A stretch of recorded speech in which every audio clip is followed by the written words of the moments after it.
He threw away a hard drive by mistake and destroyed his life trying to find it. It holds $800 million in Bitcoin. Yes, $800 million gone. The curse of the biggest treasure hunt in crypto history begins here. Meet James Howells, an IT engineer from Wales, a computer geek who got into Bitcoin early, just for fun. By 2013, he had quietly built a fortune, 8,000 Bitcoins. Back then, impressive. Today, life-changing. But then came one ordinary cleaning day. All the files that I believed I needed were already on my new computer. The drive was in a drawer on its own after an incident with a previous laptop, and I'd thought that I'd taken off everything I needed. Any hesitation, any moments before you chucked it in with the boxes and the bottles to bring down?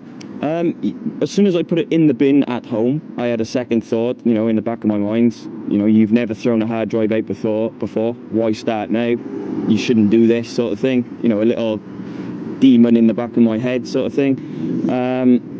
But yeah, I didn't take it out. It stayed in the bin and then came down to the landfill site here with James, thinking nothing of it, confidently tossed out an old hard drive. No big deal, right? Wrong. That hard drive was the key to everything. 8,000 Bitcoins, now buried under 110,000 tons of trash in a landfill in Newport. Panicked James begged for help. He turned to the Newport City Council, asking for permission to search. They said no. Too risky, too expensive, too complicated. But James, he wouldn't give up. He launched a Hollywood-style rescue mission. Robot dogs to scan the trash. AI-powered machines to detect the drive. A full-scale fake landfill just to train the system. Estimated cost, $11 million.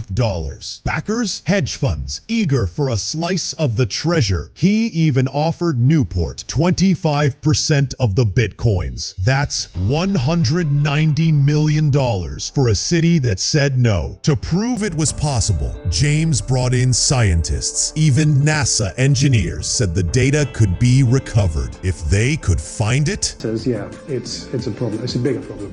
But I'm not overly concerned about it being compressed along with other essentially supportive material going into the ground. We've pretty much seen it all before, and that would include the recovery of data from media that's been struck by lightning, dropped in the sea, recovered from an airplane crash. Even the black box from the ill-fated Columbia Space Shuttle was recovered 99%. Data retrieval is what you do. Let me run some scenarios. It's been buried underground, obviously, and it's just in a pool of water the whole time. Ruined? Not necessarily, plus it's in a black bag. So I think it's going to have protection from the bin liner. Okay, it's been buried in the ground next to, as it turns out, a fridge with a giant magnetic motor in it. It won't be powerful enough to have caused any damage to the dog. It was put next to another rubbish bag full of peanut butter. Again, the seal should be intact. If you can get a hard drive to me For over a decade, James kept searching. 110,000 tons of garbage. One man's dream. No GPS, no shortcuts, just faith and trash. But in early 2025, it all came crashing down. The courts officially shut him down. Just like that, the hunt was over. Or was it? James refuses to give up. He claims the situation is irreversible unless a major force steps in. And now, a Netflix documentary is in the works, telling his story to the world. Is this truly the end? Or just the beginning of something bigger? What do you think? Is this game over for James? Like, comment, and subscribe to follow the rest of this incredible crypto mystery.